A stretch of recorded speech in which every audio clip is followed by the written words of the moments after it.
all clear. A false alarm draws a massive police presence to a middle school in Raleigh. What we're hearing from people who live nearby. Cooler weather and possible showers, but a big warm-up is on the way. I'm timing out when the winds shift, and we'll see temperatures rise into the 80s.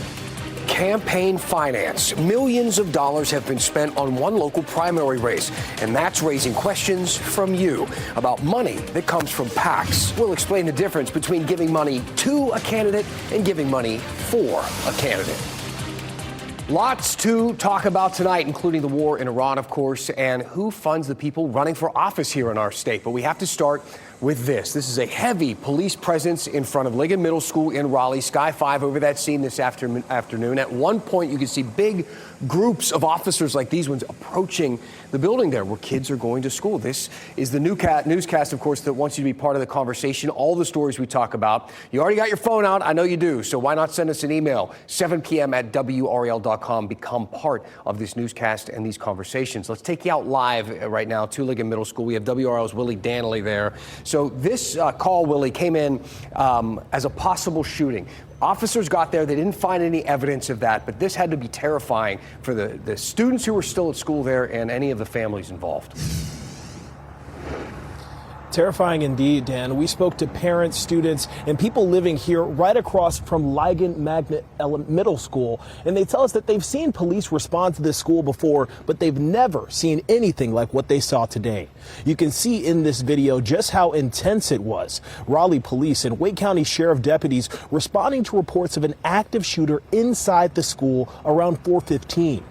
Once officers were able to get the school cleared, they found that there were no signs that a shooting happened inside the school.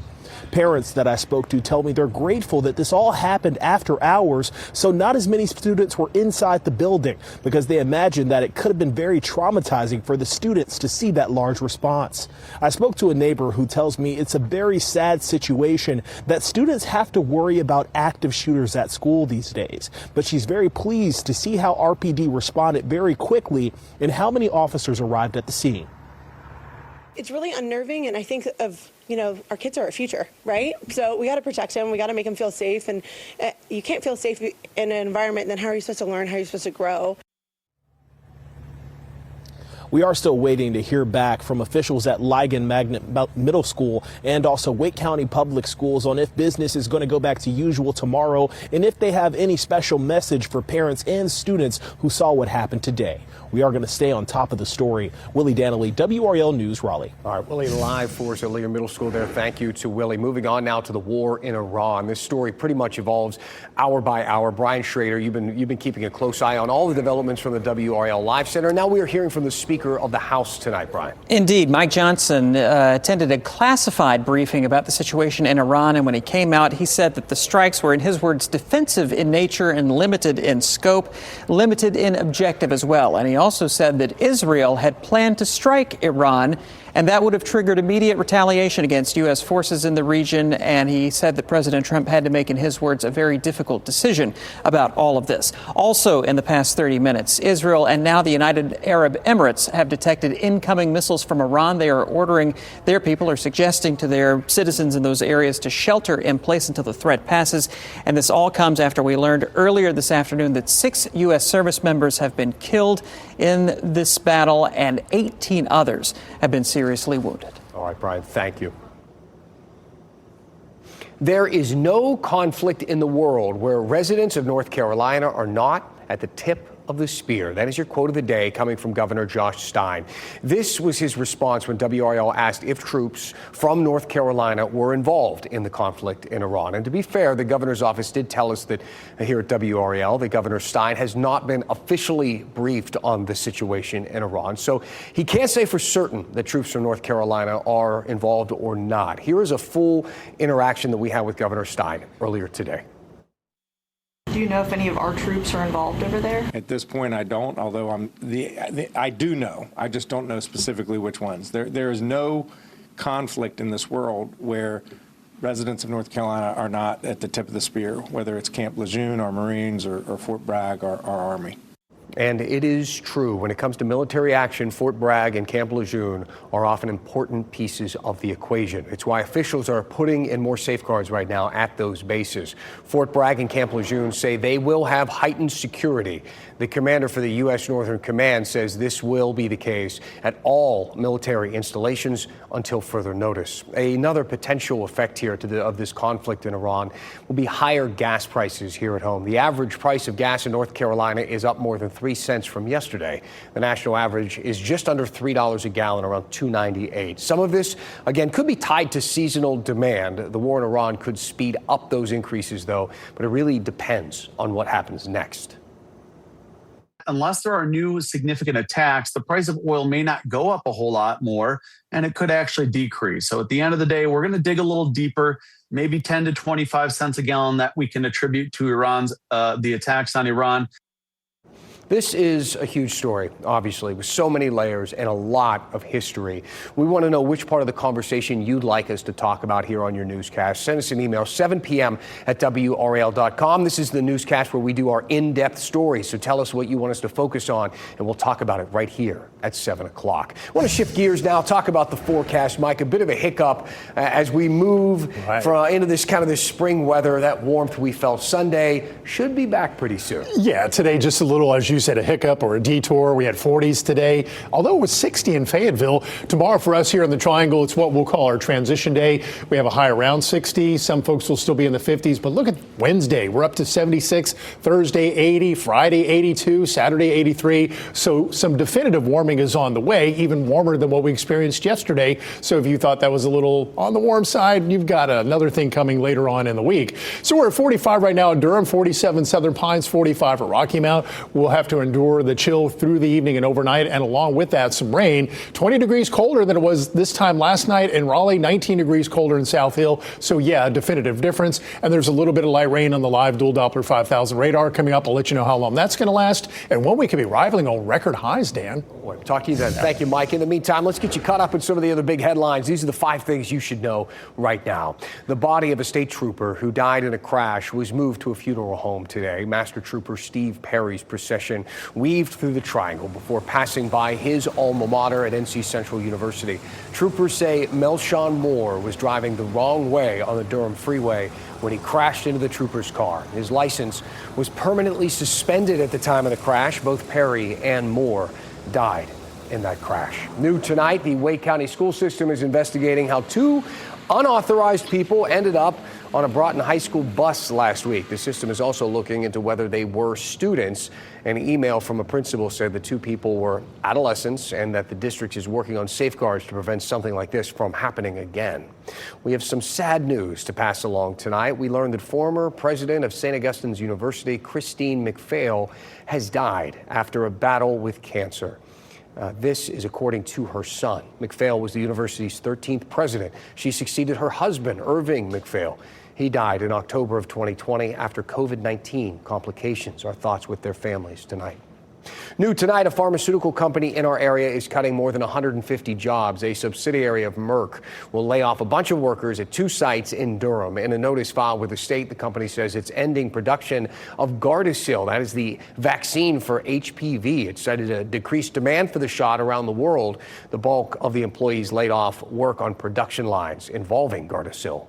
Starting today, late fees are back in effect for Raleigh water customers. The utility paused all late fees and disconnections after switching to a new payment portal. When it first launched, we heard that several people were saying that they couldn't make accounts and others could not pay their bills. It appears all those issues have been resolved, so the grace period is now over. When we say we will cover what you want us to cover, we really mean it. Lots of emails came into the 7 p.m. inbox about tomorrow's primary election and the millions of dollars going into these races. Many of you asked who is spending that money. So we looked at the receipts. You can look at them too. We'll talk about it next. Let's take a look first at what's ahead, some of the stories and the news stories we'll be keeping an eye on for you this week. Tomorrow, we just mentioned it, it is Election Day. It is your last chance to vote in the primaries. Some of the big ticket races include U.S. Senate, the Democratic primary for Congressional District 4, and the Republican primary that could unseat State Senate leader Phil Berger.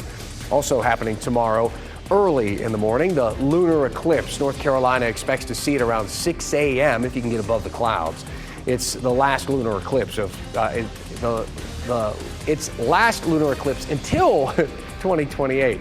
On Friday, the February jobs report comes out. This will give us a sense of whether or not the job market is cooling. Also on Friday is the opening ceremony for the Milan Cortina 2026 Paralympic Winter Games. Among the competitors, 19-year-old Caden Beasley, a said hockey player from our area. We're back after this.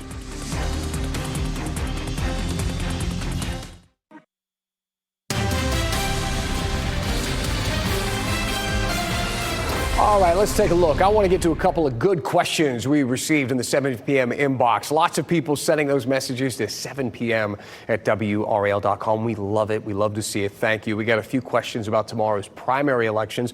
Pam writing in saying, please tell me where to find the truth about Valerie Foushee and NIDA alum. Both are claiming that the other takes donations from PACs. And Dottie asks, both are claiming interest groups in their ads. How can you tell what amounts are coming from PACs and what one candidate claims is dirty money? So thank you to Pam and Dottie for those emails. These are the candidates they're talking about. The incumbent, Valerie Foushee on the right, the challenger, Durham County Commissioner, NIDA alum on the left there, both running in the Democratic primary for Congressional District 4. And this is District 4 here. It covers all of Durham County as well as parts of Orange, Chatham, and Wake counties. Chapel Hill, Carrboro, Pittsboro, Hillsboro, Apex, parts of Cary, Holly Springs, Fuquay, Barina. A lot of people here involved in this. All the areas included right there in this district. What Dottie and Pam want to know is who is funding these candidates. Dottie specifically mentioned, quote, dirty money. Right off the bat, whether or not money is dirty kind of depends on how you feel about the group spending that money. And we'll get into more on that in a moment. But first, why don't we zoom out just a little bit? Millions of dollars have been spent on this District 4 race. But you should know there's a big difference between the money that goes to a candidate and the money that is spent for a candidate. See, right now, both Foushee and alum have hundreds of thousands of dollars on hand. That money comes from campaign contributions, and that is the money that was given directly to their campaigns. Both are taking money from individuals in that case and from PACs, but there are limits on how much they can get from one group or from one person. Where things start to get a little crazy is the money spent for a candidate, because PACs and those dark money groups can also spend virtually an unlimited amount of money on ads and other things in that case. That money does not go to the candidate, it is spent for them. And both alum and Foushee have PACs spending millions on their behalf. We looked into some of the data from the Federal Election Commission's. American Priorities is one of the highest spending PACs behind NIDA alum. Multiple reports show they are focused on candidates that oppose funding for Israel, which she is one of them. One of the highest spending PACs behind Valerie Foushee appears to be Jobs and Democracy. The group says it, quote, supports candidates committed to AI policies that protect working families. But we should say this PAC is actually part of a larger group known as Public First, which just got a $20 million donation from AI company Anthropic. So if you're skeptical of AI, you might say that the PAC backing Foushee is being disingenuous and that they are dirty money, in your opinion. If you support Israel, and you might say that the PAC backing NIDA alum is dirty money. It just kind of really depends on your perspective.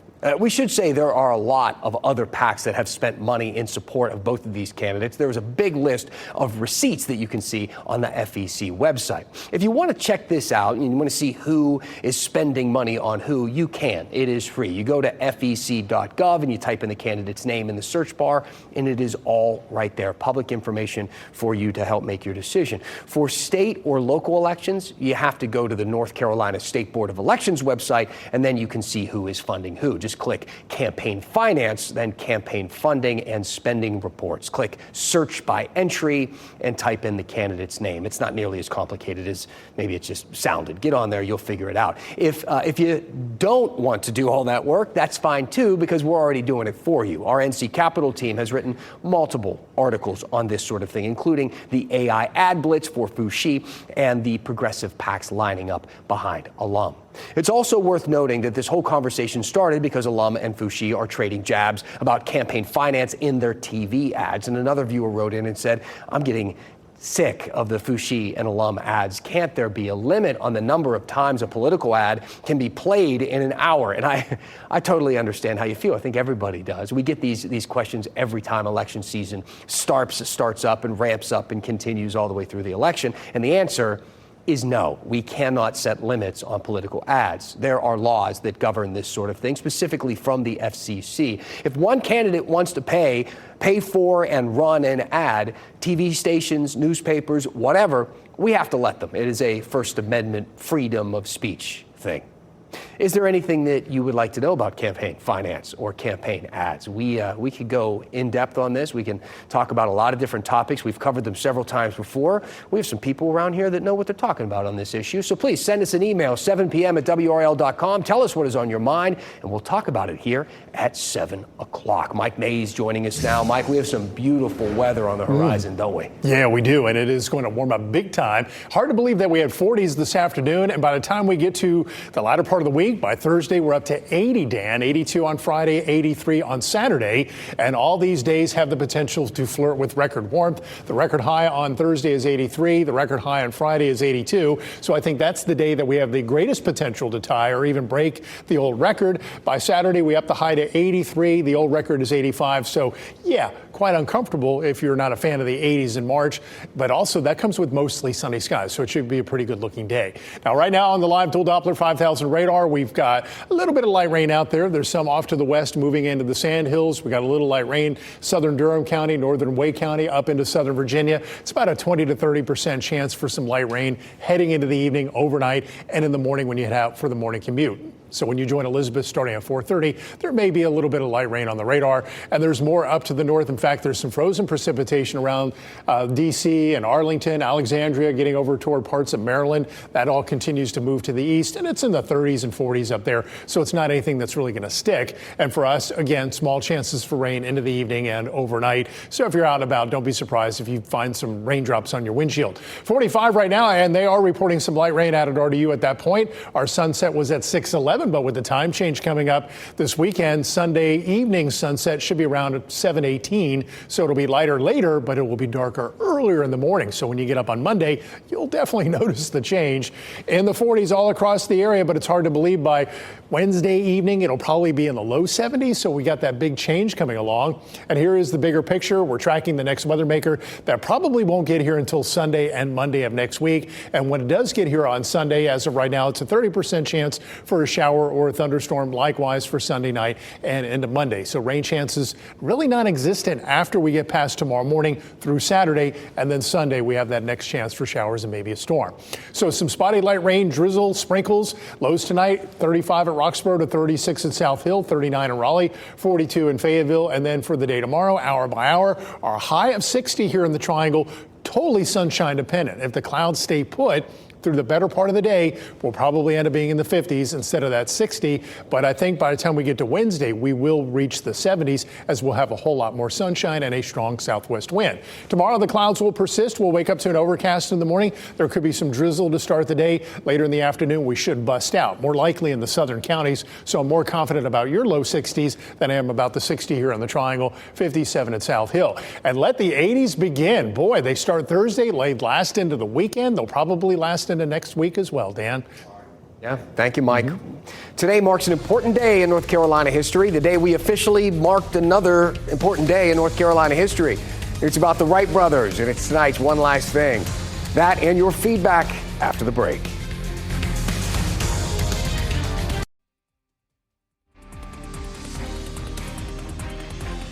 One last thing for you tonight. On this day, 99 years ago, the monument to the Wright brothers was authorized at Kill Devil Hills. Check out this picture from way back in 1928. This is the photo of the official groundbreaking for the memorial. Orville Wright, he was there. He was there himself as a guest of honor. They were expecting thousands of people to show up, but bad weather that day kept them away. 5 years later, the 60-foot granite monument was complete, built on top of a 90-foot sand dune, the same dune that was part of the embankment that the Wright brothers used to launch their gliders in 1903. Designed to look like a marine beacon and depicts the moments from the many attempts through history where people tried to take flight. Did you know that it wasn't actually called the Wright Brothers National Memorial until 1953? It was originally called the Kill Devil Hills National Monument. I want to get to some quick feedback. We got a ton of emails tonight A lot of you watching at home with some questions. We want to get to a couple quick ones. Here's one from Karen. She asked, where can I print a sample ballot for voting tomorrow? So you can find, Karen, your sample ballots on the Board of Elections website. It's pretty easy. Go to the voting section, click on voting and your voter record. Super easy, super helpful. Go on there and check it out so you know what you can expect when you go to vote. Tom asked about that story about the water billing issue in Raleigh. He wrote, isn't Apex the one that had the water issue? So you're right about that. There are two different stories here. Apex had a problem with their entire utility system because of a cyber attack in 2024. That is separate from the Raleigh water problem. But in both situations, they are bringing back late fees since both problems have now been fixed. So you're right to kind of think about both of those. They've been in the news lately. Kathy asked, why are they already increasing gas prices within days of the start of the war? So these markets can be a little finicky and they move quickly, especially when it comes to trading oil prices. It changes in the matter of minutes, not days, not weeks. And even if a gas station bought gas for one price today, they can anticipate that they're going to be paying more for it next time. And so they adjust their prices immediately. That said, we've only seen them go up a few cents. So it's not like we have seen double-digit increases in the price of gas, not in most areas. We appreciate you being with us. Here's that email again, 7 p.m. at WRAL.com. We got a couple of other emails we were hoping to get to tonight, but we only have so much time here at 7 o'clock. So keep them coming. We'll work them into our segments. Tell us what is on your mind, and we'll discuss it here in your newscast. Have a fantastic night. We'll see you back here tomorrow.